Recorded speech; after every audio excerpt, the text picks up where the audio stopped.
So hi guys, welcome to my YouTube channel. My name is Vinay. I am UAE Property Advisor. My name is Vinay. I'm UAE Property Advisor.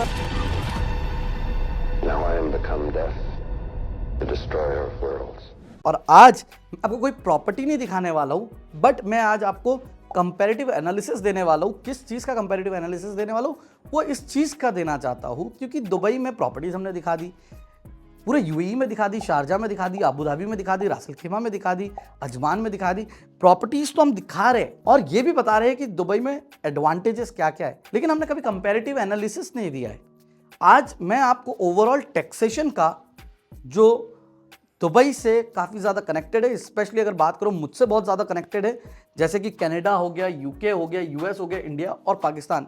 तो ये जो 5 countries है, यहाँ से हमारे पास बहुत ज़्यादा क्लाइंटाइल्स होते हैं और यूएई वाले क्लाइंट्स तो उनको तो पता ही है, तभी वो इस कंट्री में रह रहे हैं।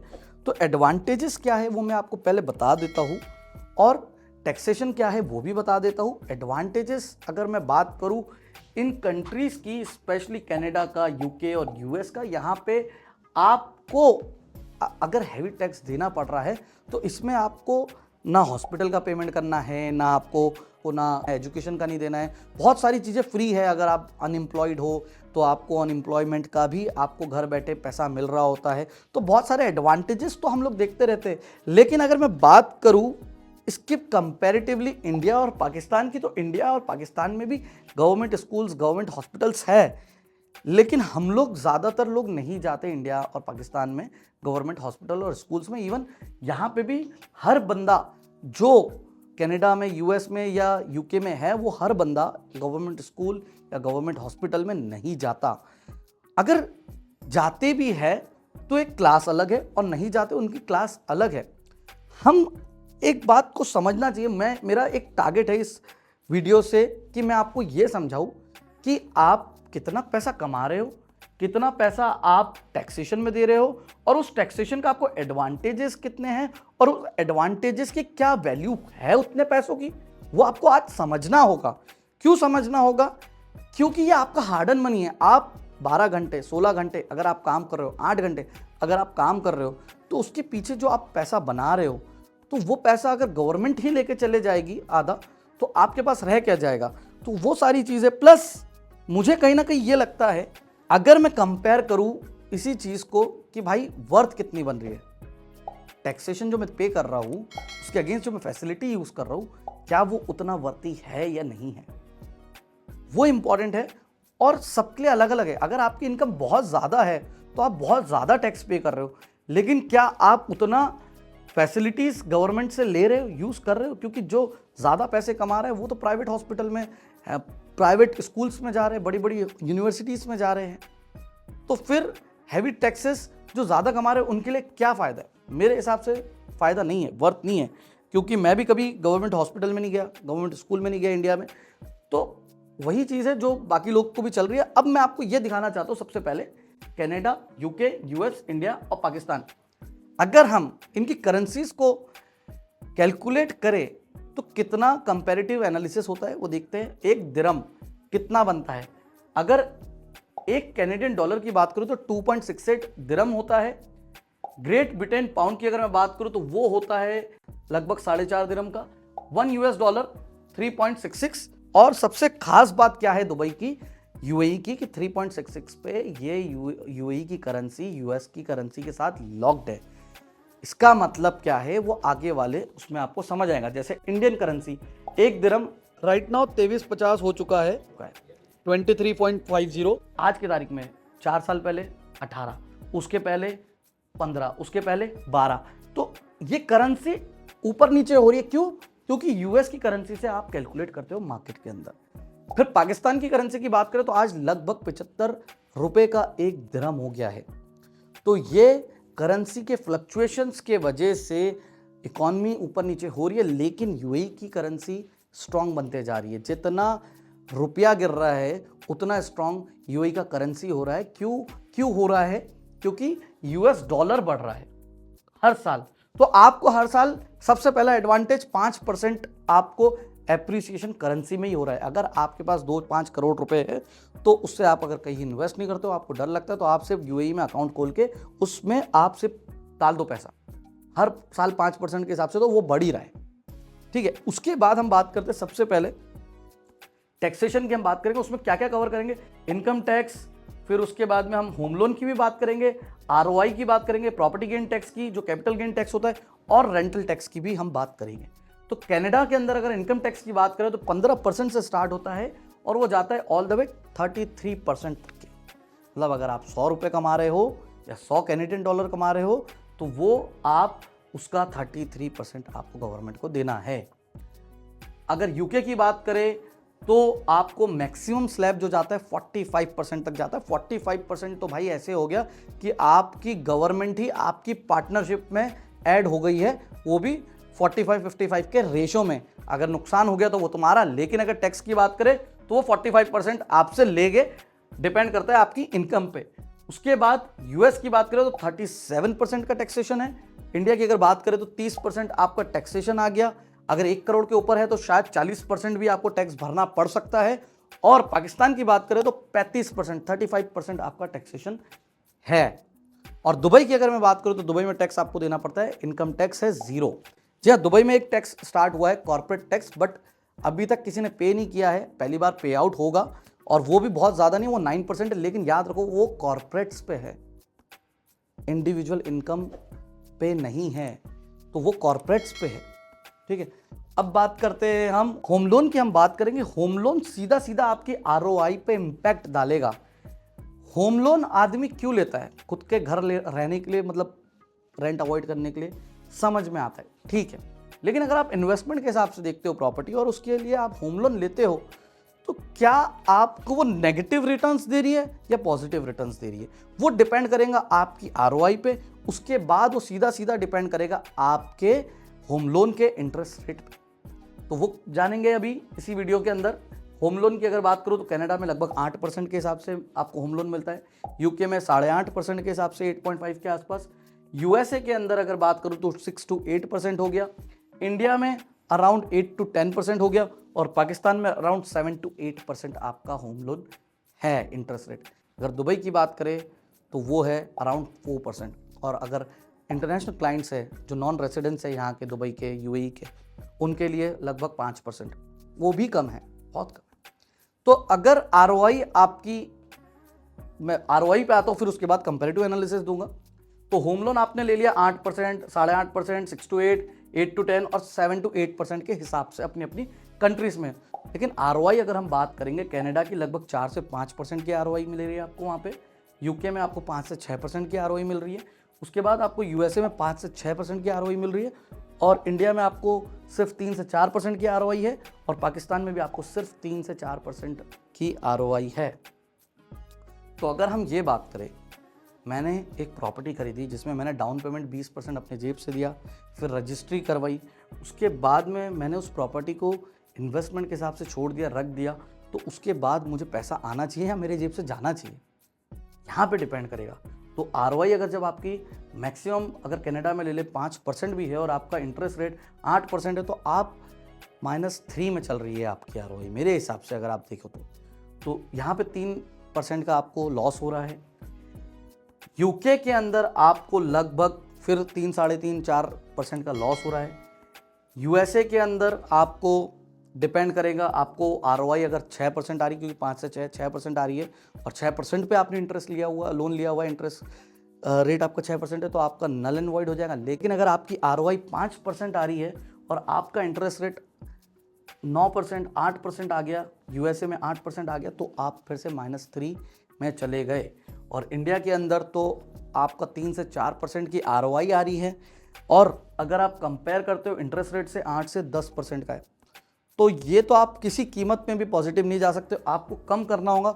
-5 पे जाते हो, -6 पे जाते हो, -4 पे जाते हो, डिपेंड करेगा जिस रेट पे आपने लोन लिया हुआ है उसके इंटरेस्ट पे, और डिपेंड करेगा कि आपको आरओआई कितनी आ रही है, 3% है या 4% है, कई बार 2% भी आती है इंडिया के अंदर। और पाकिस्तान में 7%, 8% का इंटरेस्ट रेट है और आरओआई अगेन 3 से 4%, तो यहाँ भी आप माइनस में ही रहते हो।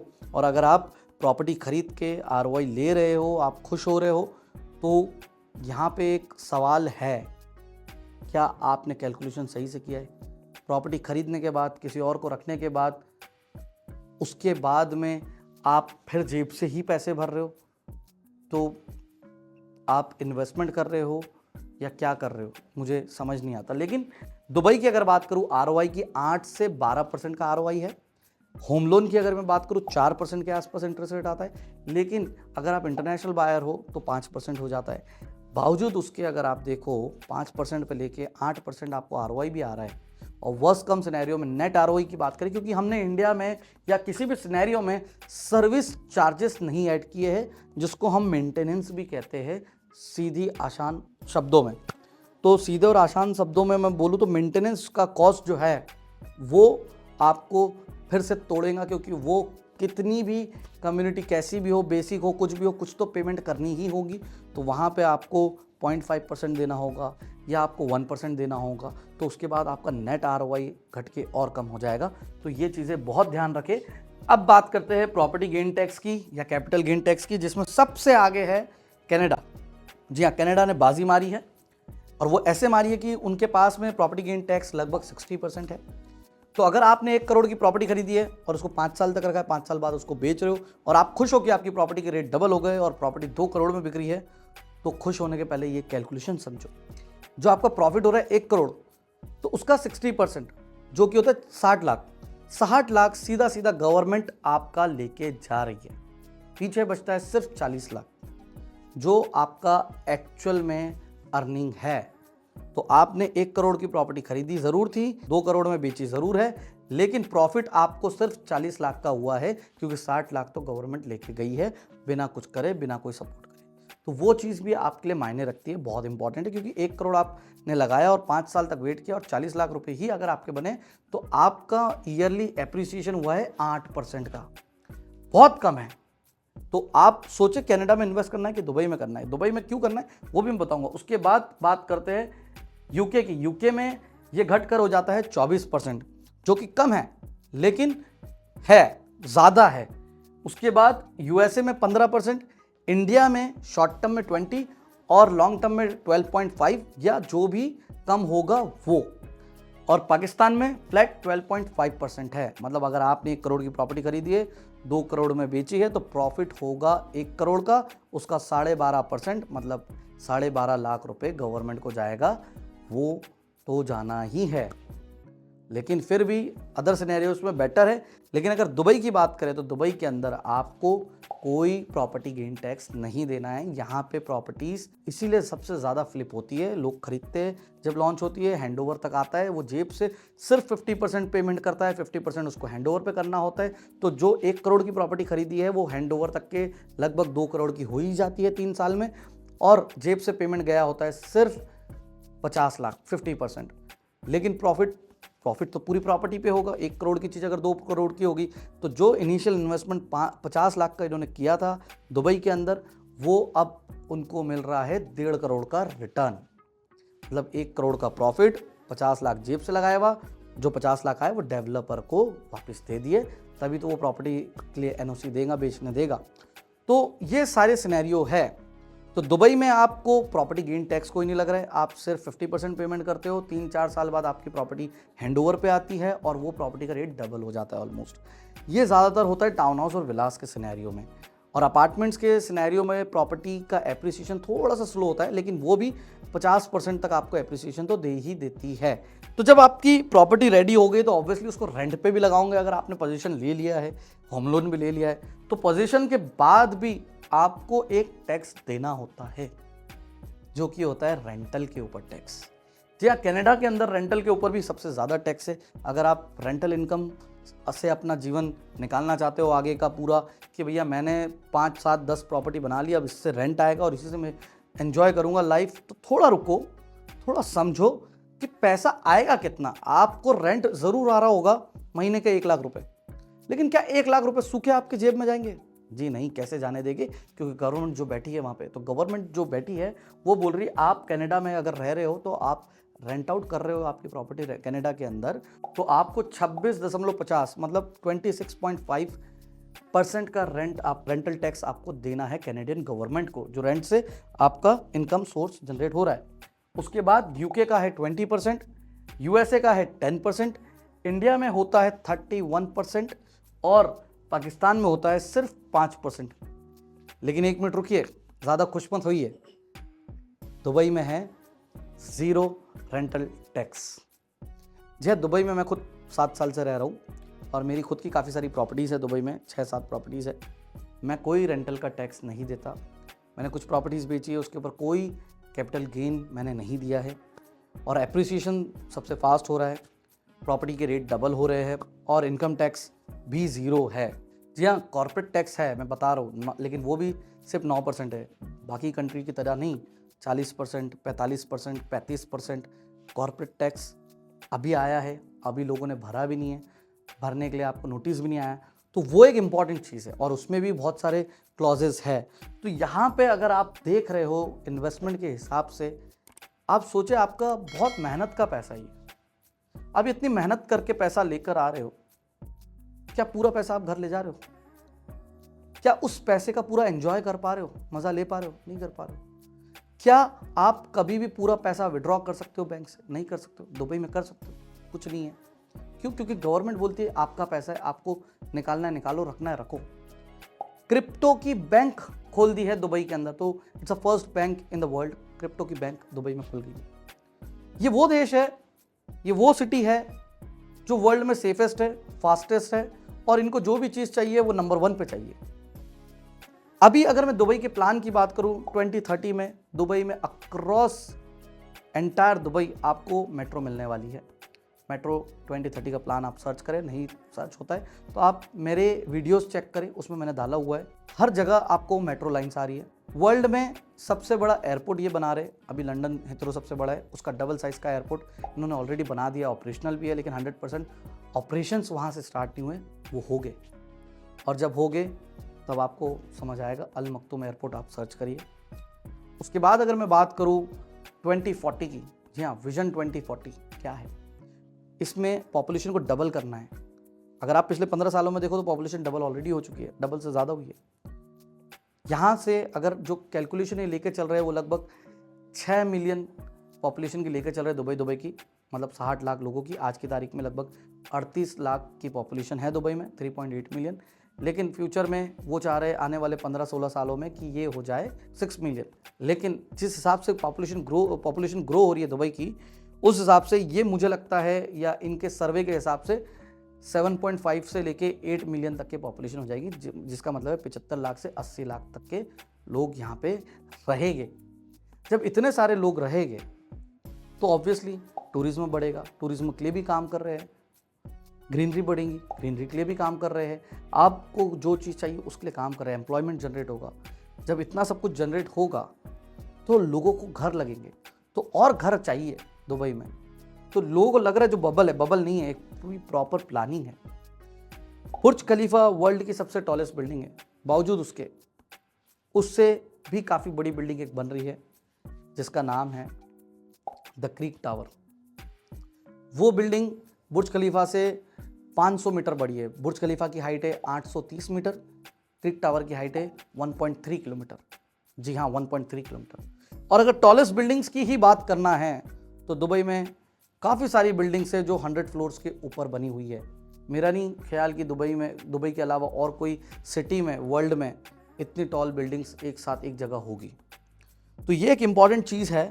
इसके अलावा इकॉनमी ग्रो हो रही है, जैसे मैंने बताया कि करेंसी लॉक्ड है, दुबई डिपेंड ही नहीं करता ऑयल पे, गैस पे, तो बबल किस चीज़ का है ये जानते हैं। सेल्फ मेड सिटी है, यूएई सेल्फ मेड कंट्री है, तो इनके फ्यूचर प्लान्स बहुत बड़े हैं।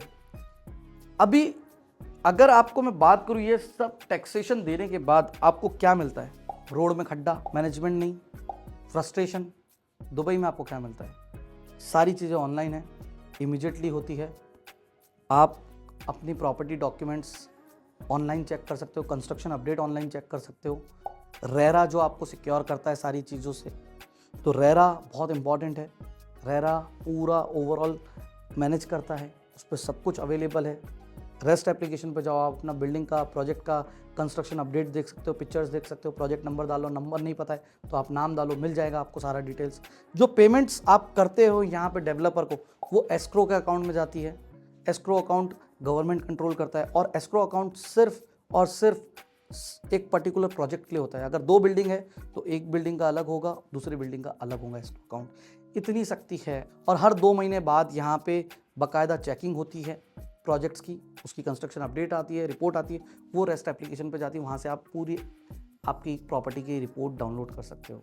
और हैंडओवर के टाइम पे हर चीज़ मेक श्योर की जाती है, जो आपको कमिट की है, जो दिखाई गई है, जो बताई गई है, जो ब्रोशर में डाली हुई है, जो प्लान्स में डाली गई है, वो एज इट इज़ हो या उससे बेटर हो। तो अगर आप भी इन्वेस्ट करने का सोच रहे हो ना, तो दुबई से बढ़िया जगह नहीं है।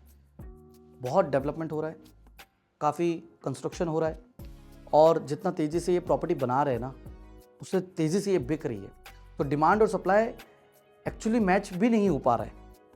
सप्लाई, मैं अभी भी बोल रहा हूँ कि दुबई के अंदर प्रॉपर्टी का सप्लाई अभी भी कम है, डिमांड ज़्यादा है। कैसे पॉसिबल है कि 2000 टाउन हाउसेस, विलास 5 मिनट में बिक जाते हैं, 1 घंटे में बिक जाते हैं, 2 घंटे में बिक जाते हैं, 3-3 हज़ार अपार्टमेंट 1 घंटे में बिक जाते हैं। ये सिर्फ इसी वजह से पॉसिबल है क्योंकि इनका विजन बड़ा है, और जो बोलते हैं वो करके देते हैं। तो अगर आप भी अपनी प्रॉपर्टी को ग्रो करना चाहते हो, अपने पैसे को ग्रो करना चाहते हो, एक अच्छे लाइफस्टाइल जीना चाहते हो, तो कम टू दुबई और इन्वेस्ट करो। इन्वेस्ट करने पे आपको मिलता है गोल्डन वीज़ा या इन्वेस्टर वीज़ा। कुछ लाइफ में अच्छा अचीव करना चाहते हो, बड़े सपने हैं आपके, तो दुबई आ जाओ और दुबई आके हमसे मिले। हम आपको राइट गाइडेंस देंगे प्रॉपर्टी के रिगार्डिंग, और ये हमारी एक कमिटमेंट है। क्योंकि हमारी, अगर आप हिस्ट्री देखोगे, स्पेशली मेरी अगर आप हिस्ट्री देखोगे, मेरे पुराने वीडियोस आप जाके देखो, 3 साल पुराने, 4 साल पुराने, जब मैंने डालना चालू किए थे वीडियोस, उसमें मैंने जो कहा था और आज वो हुआ है या नहीं हुआ है। क्योंकि मैं पीछे जाके वो हिस्ट्री को हटा तो नहीं सकता, मिटा तो नहीं सकता, वो चेंज तो नहीं कर सकता, नया कुछ अपलोड नहीं कर सकता। वहाँ पे आप देखिए कि मैंने क्या बताया है, किस एरिया पे काम करने बोला है, किस प्रॉपर्टी को खरीदने को बोला है, और आज उन प्रॉपर्टीज़ के उस एरिया के क्या डिमांड है, क्या प्राइजेस है, क्या वो बड़ी है या नहीं बड़ी है। आई एम श्योर आपको ये वीडियो समझ में आया होगा और ये वीडियो आपकी आई ओपनिंग होगा।